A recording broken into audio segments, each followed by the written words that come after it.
Hi everybody! Welcome to the 3rd of November. Welcome to a new month! I'm so sorry. I forgot to welcome you guys in to November. On this channel, we always welcome in a new month. It's a little bit of a tradition here. If you've been here a while, you probably know that the first day of each month, I like to say welcome. So welcome to November. This month is special for many reasons. The first and most importantly is it's my birthday month.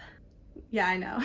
I celebrate the whole month. So I am turning 31 at the end of November and it's so exciting. I've celebrated so many birthdays here in New Zealand. The first one was 27 and now we're all the way up here to 31. Crazy. We've had big milestone birthdays here, so it's just been awesome. I'm so happy to spend another birthday living in New Zealand, but I won't be in New Zealand. I'll actually be in Vietnam for my birthday. So actually it's only 13 days left until I leave for Southeast Asia. The last couple weeks I've been really preparing for this trip. I've been doing a lot of editing. I've put in a lot of hard work on the Australia vlogs. I really hope you guys have been enjoying those vlogs, or if they're already finished, I hope you enjoyed them. And if you didn't, check out my North Queensland backpacking Australia vlog series. I'll put a link below. You really should check it out. I did so much work editing. It's like a full-time job for me right now. I put in a lot of effort, heart and soul into each video. Each video is so long. It's like hours of footage that I've condensed down to 30 minutes or so, which is still a mammoth vlog, but I'm so proud of each and every one of those vlogs. So I really hope you enjoyed them,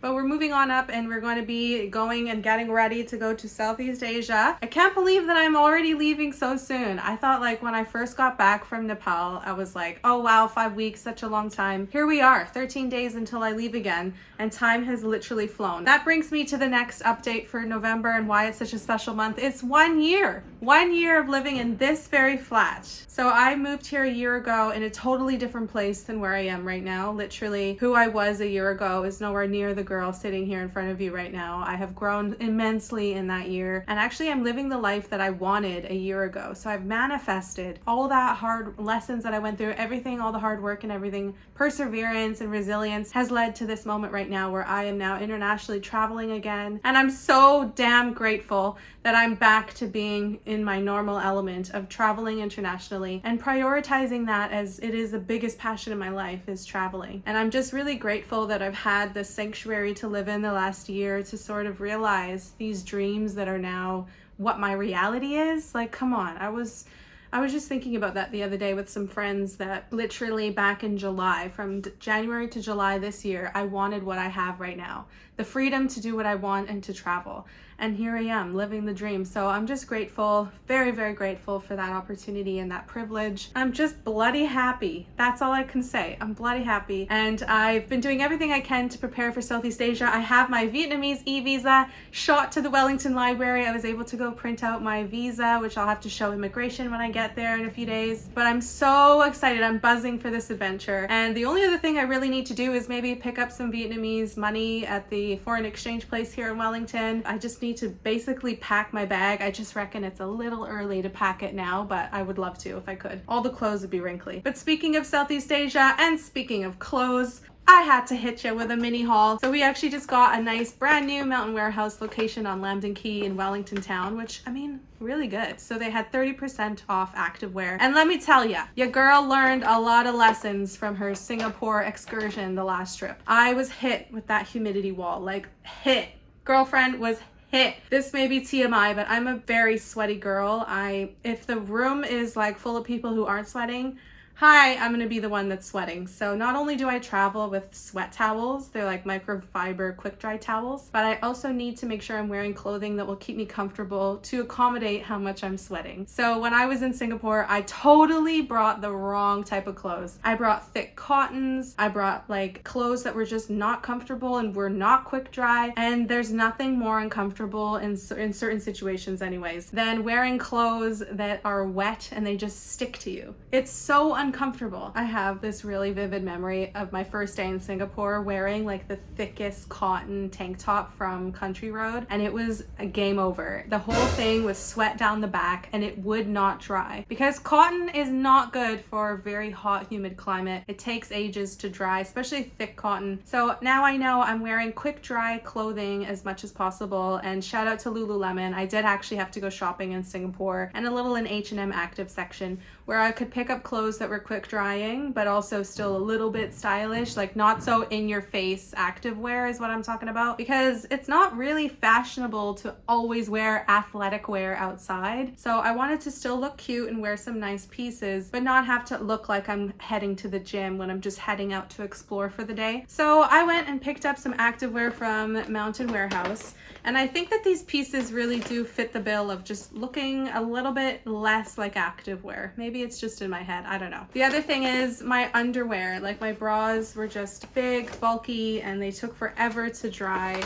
So the first thing I bought are these really nice, quick dry, sweat wicking sports bras. They are just so comfortable. I will even accept that I'm not gonna get the best lift in these, but at least I'm comfortable, and they're silky, the softest material. They're very stretchy, but it's gonna be perfect for backpacking because not only are they quick dry, they've got this like ISO tech in here. They're also anti-chafing, and they have breathability, obviously, but they also have this like chemical built in. If you're curious, it's called Biocide. It's woven into the material, and it actually helps to keep odors away, which as a backpacker is perfect. Realistically, you're not going to have access to a washing machine all the time, and in between hand washing, this will help keep your garments from smelling a little bit funky. So I'm really happy that they have that in there, and it's just without even thinking about it. The other thing I love about it, obviously just got a basic black and navy, but they are so small. So they're really small, they don't take up much space, which is amazing because I have a really small 45-liter backpack, and if I can pack things that don't take too much space up in that bag, that's even better. So the other thing I got is this black v-neck t-shirt, but this one is awesome because it actually has some tech in there. Quick dry, sweat wicking, but it's also got 50+ UV. So it's gonna help protect my tattoo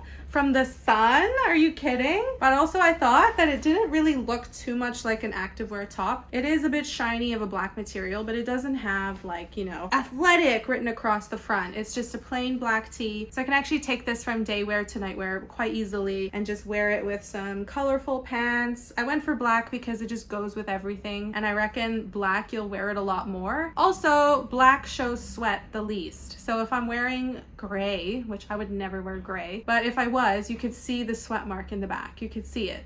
It's visible, right? But black, it camouflages it. So I'm always more leaning towards black items when I'm traveling in hot destinations, just so that I don't look as sweaty as I actually am. But here we go. This one was $35, but everything was 30% off. So I really enjoyed that extra little discount to get my stuff a little bit cheaper. These bras were $30 each, but also 30% off each of those. Really good deals. And the last thing I got is sort of controversial, and I really don't know how good idea it was to buy something that's white, but I just thought white does go with a lot of other options. I did want to get a tank top singlet because sometimes you just don't want to wear sleeves, so I got this.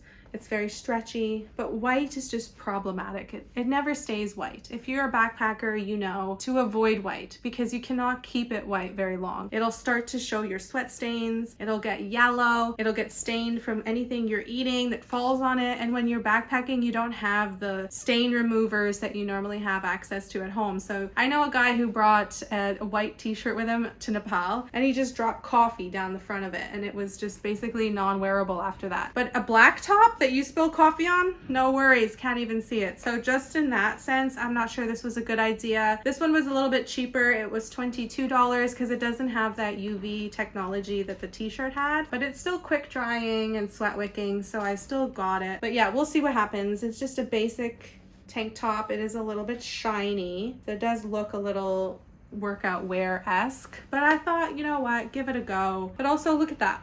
Look how small. It's gonna take up no space at all in my bag. So I don't know, I may regret this one, but I got it anyway, 30% off, so good deal. And that's everything I picked up from Mountain Warehouse. I just wanted to quickly show you guys what I got because I am thinking nonstop about my trip. I'm so excited for it. I can't wait to share with you guys the vlogs. Thank you so much for listening and watching this, and I'll see you guys in the next update. Bye!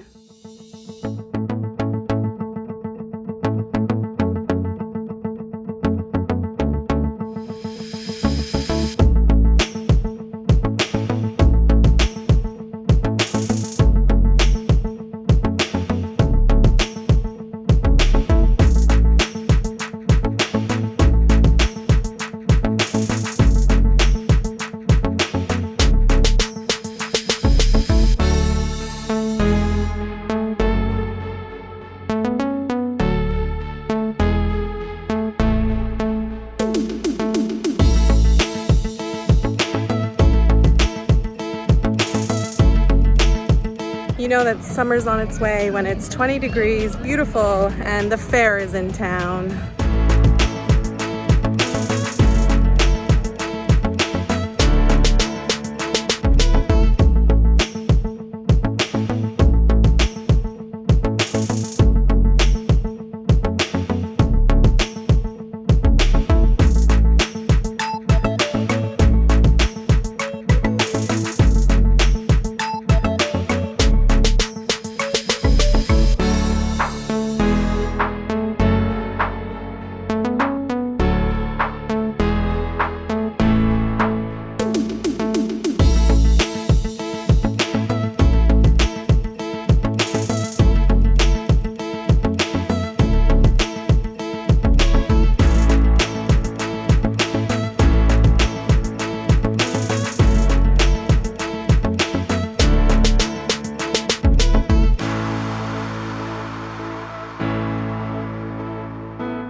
It's always exciting when summer is coming, but it's nice to see that, and I just really enjoyed my walk around town today.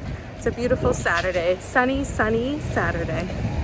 Hi guys, it is November 14th. Today is a monumental day because that marks 3 years! 3 years of living here in New Zealand. I made it, guys. This is like the longest commitment I've ever had to anything. I can't believe I made it to 3 years. Here I stand in Wellington, New Zealand, a resident.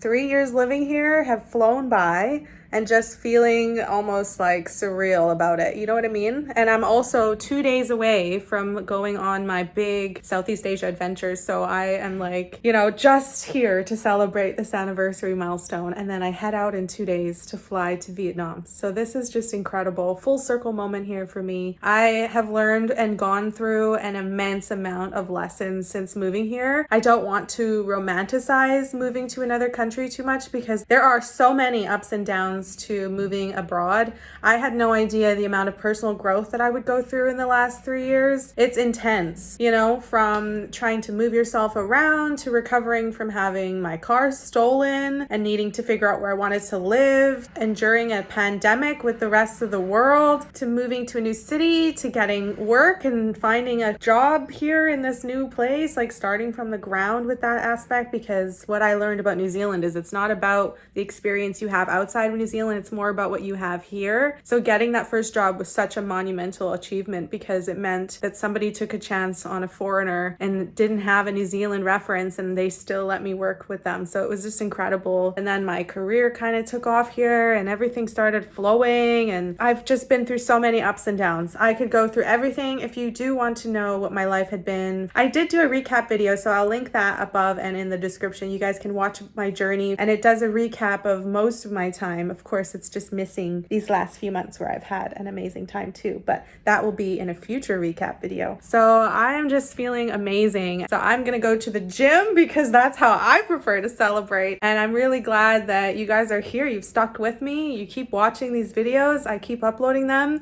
3 years, you know, consistently uploading. That's an achievement too. And I'm proud of everything. I'm proud of sharing the journey. Thank you so much to the ones who have been watching from day one. I really appreciate you guys. And I'm going to continue to vlog and share my amazing wild ride of what I call my life. All right, I'll see you guys in another update. Bye.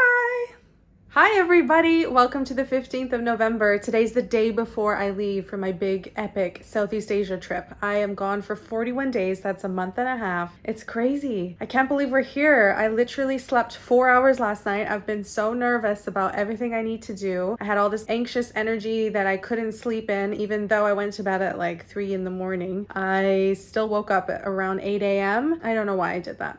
But it's all right because tomorrow I have to get up at like 4:30 a.m. So hopefully, because I got up so early today and got so little sleep, in theory, I'll be able to fall asleep early tonight. So hopefully I'll get a better sleep tonight. I don't know. I'm just so excited, full of nerves that I just feel like it is what it is. So I have been doing so many chores and I've been editing so many YouTube videos. I want to create a backlog of videos uploaded to YouTube that aren't released yet, so kept them private so that I can release them all while I'm away. I'm not bringing my laptop. I won't be editing. I'm taking a break. All I'll be doing on my trip is enjoying myself and vlogging it. So if you want to keep up with my Southeast Asia journey, don't forget to subscribe if you're new here. I've done everything I need to do except for a few little niggly chores left that I have to go do today. It's a beautiful day though, so I'm about to head out and go for a walk.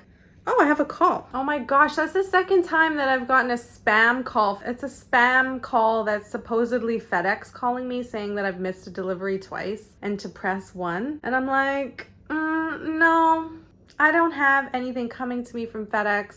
And they called before, and the call before that had said it was the last warning. So I'm like, what's the last warning? Is it ever a last warning? Or are you just going to keep calling me spamming for information? So don't fall for those spam calls, by the way, because this is a new one I've not experienced before, of getting a call of an automated voice pretending to be from FedEx. I mean, who's delivering something from FedEx without my knowledge? And they would have left a slip. They wouldn't just call you out of the blue, okay? They leave you a slip that you've missed your parcel, and they would also send you an email, most likely. They would not just call you. Let's not fall for scammers, okay? But anyway, as I was saying, I am just getting ready for this trip, and today I have some chores to do. I also have to drop off my library books. I completely turned into a reader. Like, I'm a reader now. Pretty much. I have been finishing a book every couple days. I just love reading now. I'm a reader. So I have all these books that I have to return to the public library today. And then I'm gonna get some lunch because I have to basically eat everything that was in my apartment so I didn't be wasteful and throw it away. But now I have like no food left to make a meal for dinner. So I'm gonna pick up something to eat. I've painted my nails today. I did a final load of laundry and then I threw in my bedding. So when I get home, I'll have fresh sheets and those are in the dryer currently. I vacuumed my entire flat. I'm gonna have to take down the rubbish later, my recycling. Like, it's just all the little things that you can't do until the very last day, right? So I gotta do all these little tiny things. I gotta water my plants one last time. It's just the list of things keeps growing on what you have to do. And the other thing as a YouTuber is I've been filming my packing video. So I'm filming a video about what I'm bringing with me for this trip to Southeast Asia. And that takes time too for me to have to film the video and pack up my backpack. But saying that, it's all okay because what as the end result is totally gonna be worth all of the effort to get there. I'm gonna be on a beautiful holiday and I love it. I just love it. There's just a lot of prep work to do. Yesterday it was the same thing. I was editing videos. I went and got a pedicure because I'm gonna be in sandals for the next month and a half. So it's just so exciting and I'm really happy that I'm going away. So I'm going to end this vlog here, and the next time you see me on this channel, it's going to be in the form of the packing video and the travel vlogs for Southeast Asia. So thank you so much for watching this update, and I will see you for the first destination that I'm going to, which is Vietnam. I'll catch you guys in another video. Bye!